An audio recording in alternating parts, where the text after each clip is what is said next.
Cuando queremos entender el Evangelio, ¿es necesario primero entender a Dios?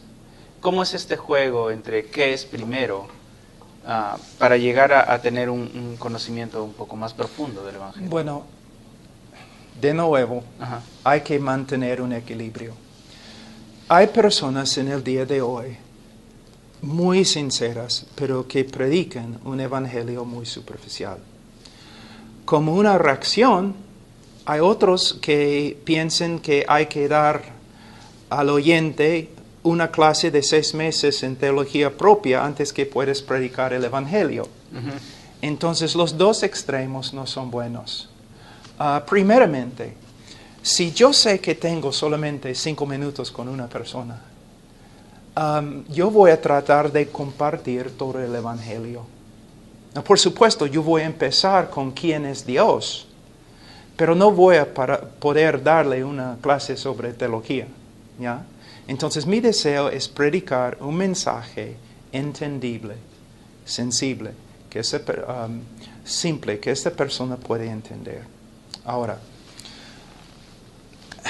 la mejor manera de contestar esta pregunta es: el mensaje que predico quizás es muy sencillo y quizás breve, pero detrás de este mensaje es un conocimiento un estudio muy extenso de la persona de Dios, del hombre, de la persona y obra de Cristo. Lo que estoy diciendo es que, es como digo, ¿no? Un joven, ¿no?, escucha un mensaje en el internet y como un loro, él repite cada palabra, pero él no tiene detrás de él años de estudiar quién es Dios, qué es el hombre, qué ha hecho de verdad Cristo en el Evangelio. Entonces yo quiero que los predicadores del Evangelio sean hombres que han pasado años y años profundizando el Evangelio, para que, aun cuando comparten un mensaje de 5 minutos, tú puedes ver que este hombre entiende el Evangelio. Hay una solidez en lo que él está predicando, ¿me entiendes? Uh-huh. Entonces, otra cosa, hay personas que han dicho, ¿no? Porque hay un tipo de reforma que está pasando, ¿no? Uh-huh. Una nueva interés muy fuerte en la teología clásica, en los puritanos, los reformadores y otras cosas.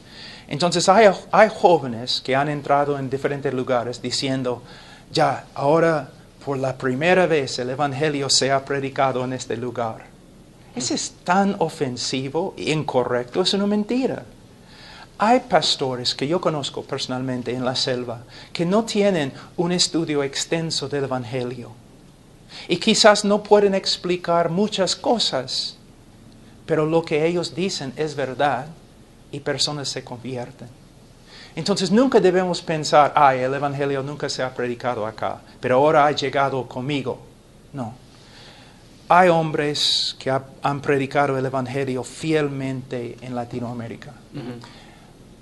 Pero todos los hombres, pastores, predicadores en Latinoamérica y en los Estados Unidos, tú y yo, siempre debemos estar profundizando el Evangelio, estudiando más y más del Evangelio y predicando más y más del Evangelio.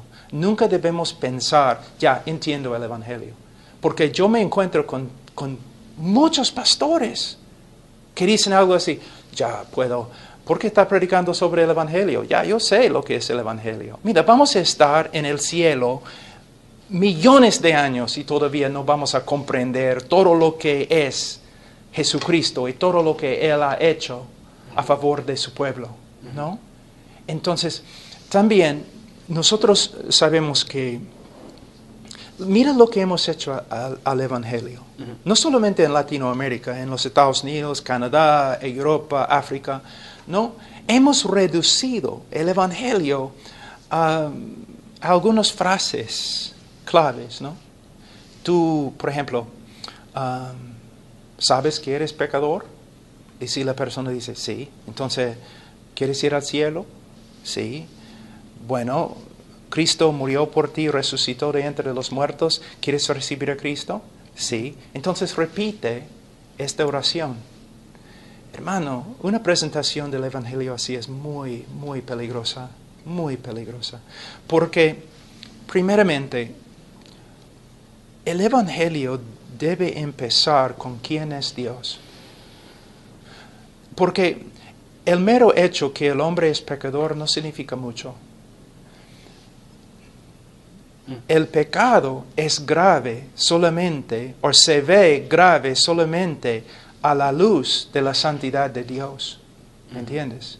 Entonces, yo necesito explicar algo de quién es Dios y por qué Él no aguanta y por qué Él juzga el pecado. Dios es santo, Dios es justo, Él no puede pasar por alto el pecado del pecador. Y cuando digo que un hombre es pecador, Satanás sabe que es pecador, pero él no se arrepiente. Lo que tengo que hacer con las Escrituras es usar las Escrituras como un abogado usando evidencias contra un criminal. Yo tengo que mostrar a esta persona lo que significa cuando digo es pecador. Y el juicio bajo el cual el pecador está viviendo.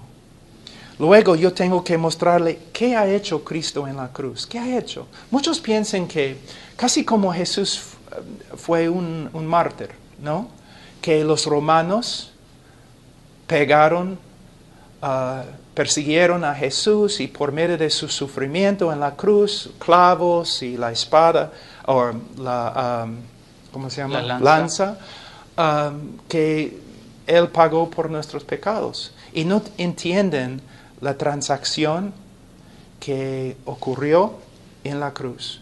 Que en la cruz el Hijo de Dios llevó nuestro pecado y toda la ira, toda la santa justicia de Dios que debe caer sobre nosotros por toda la eternidad, cayó sobre el Hijo.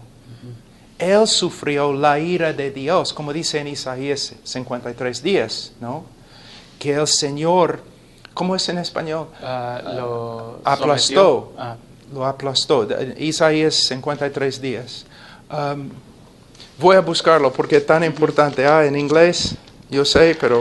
Mas Dios quiso quebrantarlo. Quebrantarlo, pero la idea, quebrantarlo, es que lo quebrantó bajo la ira que tú mereces y yo merezco.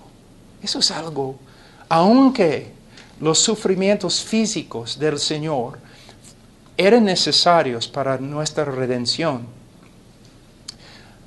lo que de verdad pone fin a nuestro pecado es Cristo quebrantado por la ira de Dios en la cruz. Y después el significado de la resurrección.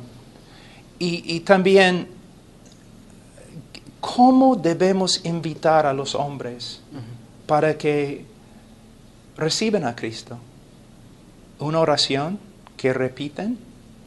La Biblia habla de arrepentimiento y fe.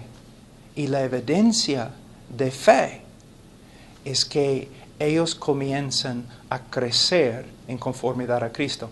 Como algunos teólogos dicen, la evidencia de la justificación es la santificación. Pero a veces se enseña en Latinoamérica, en los Estados Unidos, que una persona puede ser creyente, vivir en pecado toda su vida, sin arrepentimiento, sin disciplina, y es creyente porque una vez repitió una oración. Esa no es una invitación bíblica del Evangelio.